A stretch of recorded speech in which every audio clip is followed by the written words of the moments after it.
The reptilian student had a secret desire. The human helped fulfill it.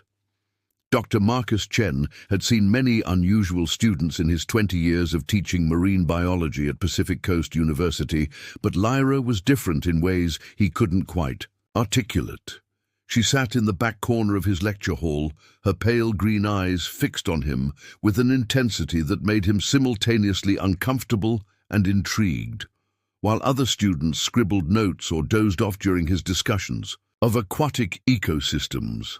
Lyra absorbed every word as if her life depended on it. There was something almost otherworldly about her. Her skin had an unusual luminescent quality under the fluorescent lights, and she moved with a fluid grace that reminded him of the sea creatures he studied. Her questions were always penetrating, revealing a depth of understanding about marine life that surpassed even his graduate students. "Professor Chen," she approached him after class one autumn afternoon, her voice carrying a slight accent he couldn't place. "I was wondering if I could discuss something with you privately. It's about my research proposal." Marcus glanced at his watch. Office hours weren't for another hour, but something in her emerald eyes compelled him to agree. "Of course, Lyra. Walk with me to my office."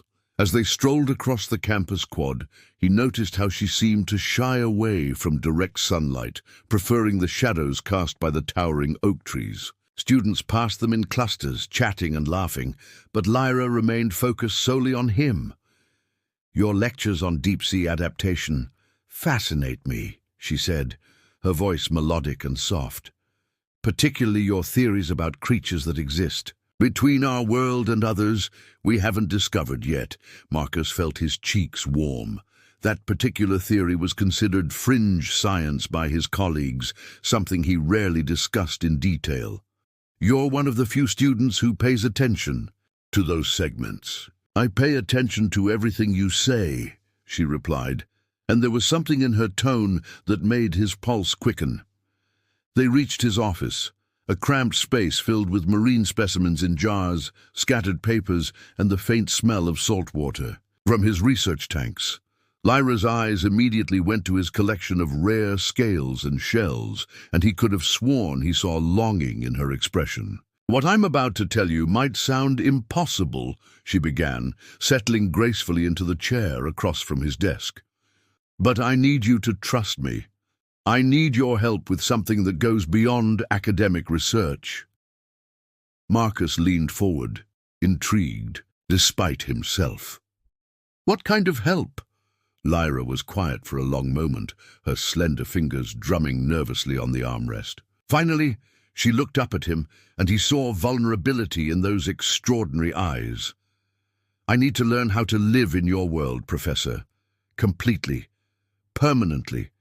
And I believe you're the only person who can teach me."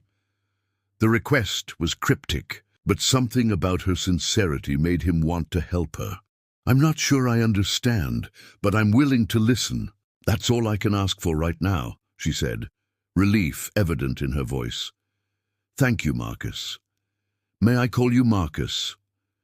The way she said his name with such careful reverence sent an unexpected shiver through him. "Yes," he heard himself say, "you may." 3 weeks of evening meetings had passed, and Marcus found himself looking forward to their sessions with an anticipation that both thrilled and concerned him.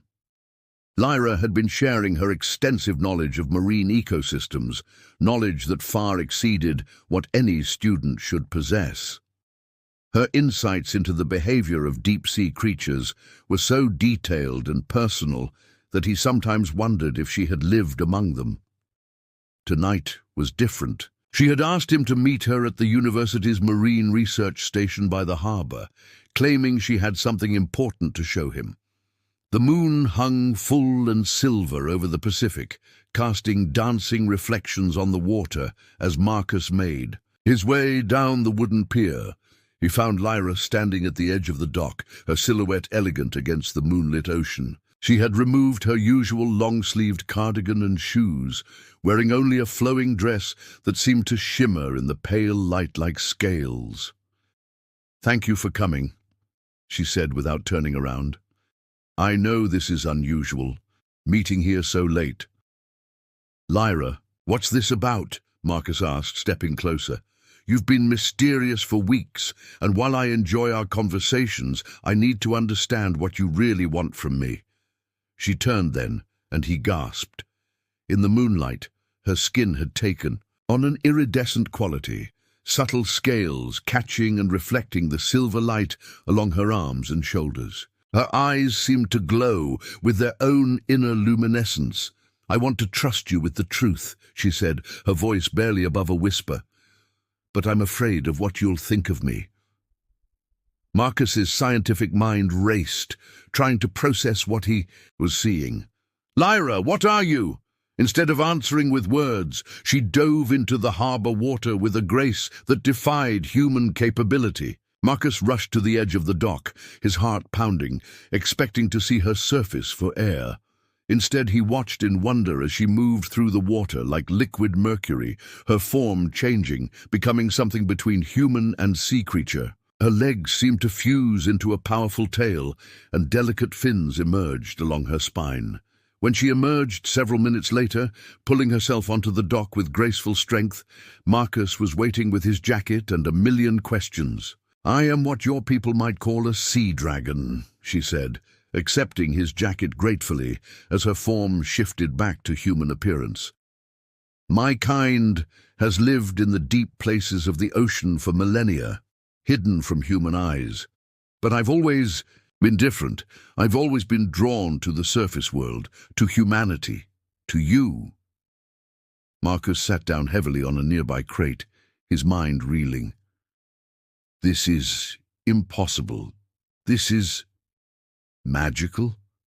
Impossible. I know how it sounds. Lyra sat beside him, still, catching her breath, droplets of water glistening on her transformed skin. But you've seen it now. You've seen me. He looked at her in the moonlight, this being who was part of his world and part of something far more mysterious. Why are you telling me this? Why now? Because I'm changing, she said, her voice filled with longing. My kind, we can choose to become fully human, but only with the help of someone who understands both worlds, someone who studies the mysteries of the sea and believes in possibilities beyond the ordinary. You want to become human? Permanently? I want to build a life here, she said, her hand reaching tentatively toward his.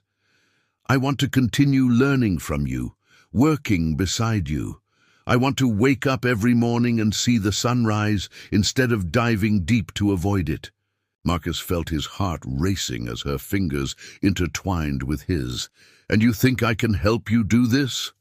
I know you can, she said, her eyes meeting his with an intensity that took his breath away. The question is, will you? The ocean lapped gently against the dock, and Marcus realized that his answer would change everything for both of them. The laboratory was quiet, except for the gentle bubbling of aquarium pumps and the soft hum of equipment. Marcus had arrived early, as had become his habit since Lyra's revelation 3 days ago. He'd spent sleepless nights researching ancient texts and obscure marine biology papers, searching for any scientific explanation for what she was asking him to help her achieve. Lyra appeared in the doorway like morning mist, carrying a weathered leather satchel that looked far older than she appeared to be. Her movements were more cautious today, more human, as if she were practicing. You came, she said, relief evident in her voice. Did you think I wouldn't? Marcus asked, looking up from the journals scattered across his desk. Though I have to admit, I'm not entirely sure what I'm supposed to do. She approached slowly, setting the satchel on the lab bench. My grandmother gave this to me before I left our realm. She said it contained everything I would need for the crossing, but that I would require a human guide, someone who understood the scientific principles. Behind the transformation, Marcus watched as she opened the satchel, revealing vials of luminescent liquids, dried specimens he didn't recognize, and what appeared to be scales that shifted color in the light. Your grandmother knew you wanted to become human. She was the only one who understood, Lyra said, her fingers tracing the edge of one of the vials. She had fallen in love with a human once, long ago, but chose to remain in our world. She always regretted that choice. The admission hung between them, unspoken implications filling the air. Marcus felt his pulse quicken. Lyra. The process requires trust, she continued, not meeting his eyes. Complete trust between the one transforming and the one guiding. The emotions involved, they become part of the chemical reaction. Marcus moved closer, drawn by the vulnerability in her voice. What kind of emotions? She finally looked at him, and he saw centuries of longing in her ancient eyes. Love, Marcus. The transformation only works when powered by genuine love. The laboratory suddenly felt smaller, the space between them charged with possibility and danger. Are you saying... I'm saying that I didn't choose you randomly as my guide, she whispered. I've been watching you for months before I enrolled in your class. I've attended every one of your lectures for the past year, sitting in different seats, wearing different faces. I've been drawn to your passion for the unknown, your willingness to believe in possibilities that others dismiss. Marcus felt the world shift around him. You've been... different faces. She nodded, and as he watched, her features seemed to shimmer slightly. We can appear as we choose to an extent. But this, she gestured to herself, this is my true form in your world. And these feelings I have for you, they're true as well. He reached out tentatively, his fingers brushing her cheek. Her skin was warm, but with an underlying coolness that reminded him of ocean depths. I don't understand what's happening to me, he admitted. I'm a scientist. I deal in facts and evidence, but since I met you... You've been questioning everything you thought you knew about the world, she finished. I know. I feel the same way about your world, about the possibility of belonging somewhere. The transformation, he said, struggling to focus on practical matters while drowning in her eyes. How dangerous is it? For you? Minimal physical risk, but emotionally... She moved closer, her hand covering his. If something goes wrong, if the connection between us breaks during the process, I could be lost between worlds forever. And you would feel that loss, as if part of your soul had been torn away. Marcus swallowed hard. And if it works? Then I become fully human. I can never return to the sea as I am now. I would age as you do, live as you do. She paused. Die as you do. The weight of what she was asking, what she was offering to sacrifice, hit him fully. Why would you give up? Immortality for this? For me? Because immortality without the possibility of true connection is just an endless existence, she said, stepping so close he could see flecks of silver in her green eyes. I've watched civilizations rise and fall, Marcus. I've seen the ocean change and adapt, but I've never felt truly alive until I started attending your lectures, listening to your voice, watching your face light up when you discussed the mysteries we haven't yet solved. He cupped her face in his hands, marveling at the trust she was placing in him. When do we begin? Now, she said, her voice steady despite the magnitude of what they were about to attempt. The moon is waning, which means we have 3 days before the next full moon, the optimal time for the final stage. As they began to prepare the strange mixture from her grandmother's collection, Marcus realized that he was about to become part of a love story that defied every law of nature. He thought he understood. The next 2 days passed in a blur of preparation and growing intimacy. Marcus had cleared his schedule, telling his department he was conducting critical research that required his full attention. It wasn't entirely a lie. Lyra had moved into the guest room of his coastal cottage, close enough to the ocean that she could maintain her strength while remaining accessible for their work. Marcus found himself fascinated by the small details of her existence. How she hummed melodies that sounded like whale songs while preparing their meals, how she could predict weather changes hours before they appeared, how she unconsciously swayed in rhythm with the distant waves. "Tell me about your world," he said on the second evening as they sat on his deck overlooking the ocean. The transformation elixir bubbled softly in the laboratory setup they'd created in his living room, requiring constant monitoring. Lyra curled up in the chair beside him, a blanket draped over her shoulders. "It's beautiful, in ways your language doesn't have words for," she said. "Cities carved from coral reefs that stretch for miles, illuminated by bioluminescent gardens. Music that travels through water currents, carrying messages across vast distances. Do you have family there?" "I did." Her voice carried a note of sadness. "My parents were part of the old court, traditionalists who believed our kind should never interact with the surface world. They disowned me when I began making trips to observe human civilization." Marcus reached for her hand. "I'm sorry." "Don't be. It led me to you." She turned to face him fully. "Marcus, there's something else you need to know about the transformation. The bond we're creating, it's not just temporary. If this works, we'll be connected in ways that go beyond normal human relationships." "What do you mean?" "I'll be able to sense your emotions, your health, your well-being, and you'll be able to sense mine. In my world, this kind of bond is considered sacred. It only forms between true mates." The implication sent heat through his veins. "Mates? Partners for life," she clarified, her cheeks taking on a rosy hue. "I know it's presumptuous of me to assume you'd want that kind of connection with someone you've known for such a short time, but—" He silenced her with a kiss, soft and tentative at first, then deeper as she responded. When they broke apart, both were breathing heavily. "Lyra," he said, his forehead resting against hers, "I've never felt anything like what I feel for you. I didn't believe in love at first sight until I met you. And if you're willing to give up everything you've known for the chance to be with me, then yes, I want that bond. I want you in every way possible." She smiled, and he could swear he saw starlight in her eyes. "The elixir will be ready tomorrow night." "Are you ready?" he asked. "With you, I'm ready for anything." That night, Marcus lay awake, listening to the sound of Lyra moving around downstairs. He found her at 2 a.m. sitting by the windows that faced the ocean, the moonlight casting silver patterns on her skin. "Can't sleep?" he asked, settling beside her on the couch. "I'm saying goodbye," she said simply.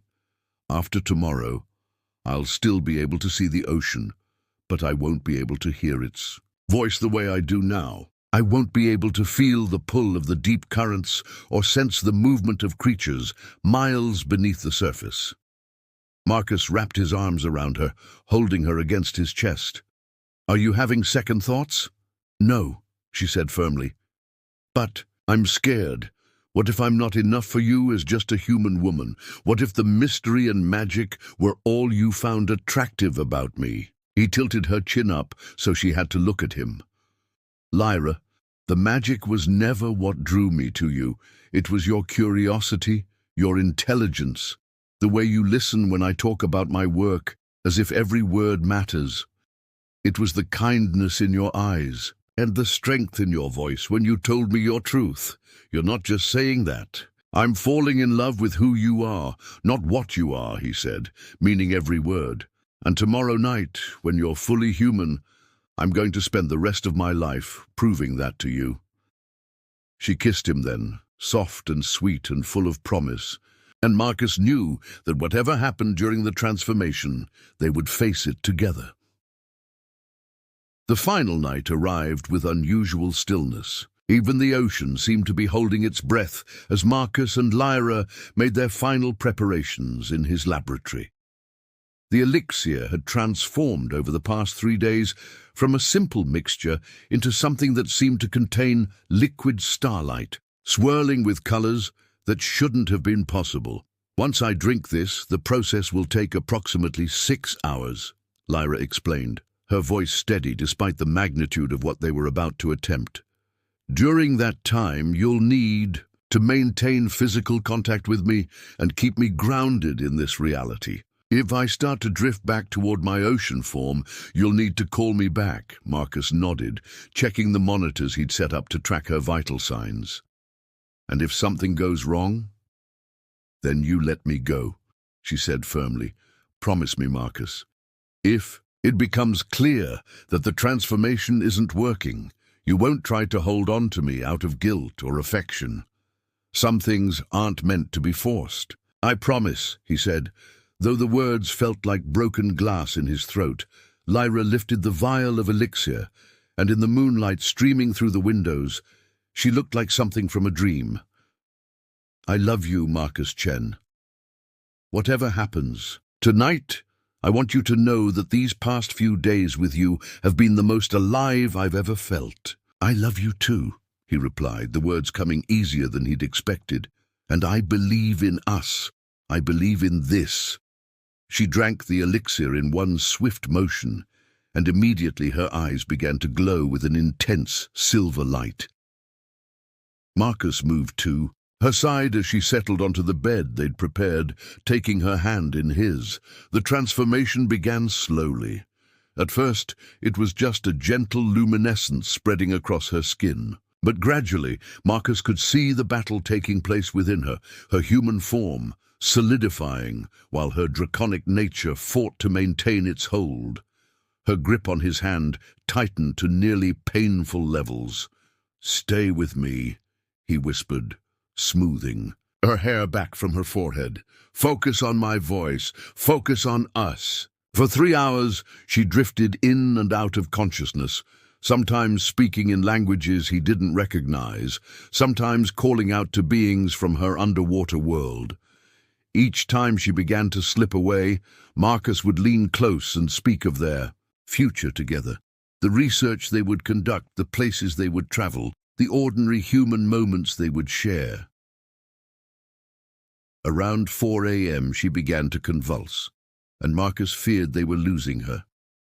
Her skin flickered between human and scaled, and her breathing became erratic. "Come back to me, Lyra," he said urgently, pressing kisses to her forehead. "Come back to me. We have a whole life waiting for us." At the sound of his voice, her eyes snapped open, no longer the otherworldly green of her dragon heritage, but a warm brown flecked with gold, completely, beautifully human. "Marcus?" she whispered, her voice hoarse but recognizably her own. "I'm here," he said, relief flooding through him. "How do you feel?" She sat up slowly, examining her hands, her arms, taking inventory of her new form. Different, lighter somehow, but also more solid. She looked up at him with wonder. "It worked. I'm human. You're human," he confirmed, pulling her into his arms. "And you're mine." As the sun rose over the Pacific, painting the sky in shades of pink and gold, Marcus and Lyra sat together on his deck, sharing coffee and watching the world wake up around them. "Any regrets?" he asked, noting how she turned her face toward the sunrise instead of shying away from it. "None," she said firmly, leaning against his shoulder. "This is where I belong. With you, in this world, building something new together." 6 months later, Dr. Marcus Chen published a groundbreaking paper on deep-sea adaptation that revolutionized marine biology. His research assistant and co-author, Dr. Lyra Chen, was noted for her extraordinary insights into oceanic ecosystems and her uncanny ability to predict marine behavioral patterns. Their colleagues often remarked on the unusual bond between the husband and wife team, how they seemed to communicate without words, how they could sense each other's thoughts and feelings with uncanny accuracy. Some attributed it to their shared passion for their work, others to the deep love that was obvious to anyone who saw them together. Only Marcus and Lyra knew the true source of their connection, and on quiet evenings when they walked along the shore hand in hand, they would sometimes catch glimpses of silver shapes dancing just beneath the waves, acknowledgements from Lyra's former world that love, in any form, was something worth celebrating. In the end, Lyra's secret desire hadn't just been to become human. It had been to find someone who would love her completely in whatever form that love needed to take. And Marcus, who had spent his life studying the mysteries of the ocean, had discovered that the greatest mystery of all was how completely one heart could transform to accommodate another. Their love story became the stuff of local legend, though. Most people assumed the tales of a sea dragon who gave up immortality for love were just romantic fiction. Marcus and Lyra were content to let them believe that, knowing that the most powerful truths were often the ones that sounded too magical to be real.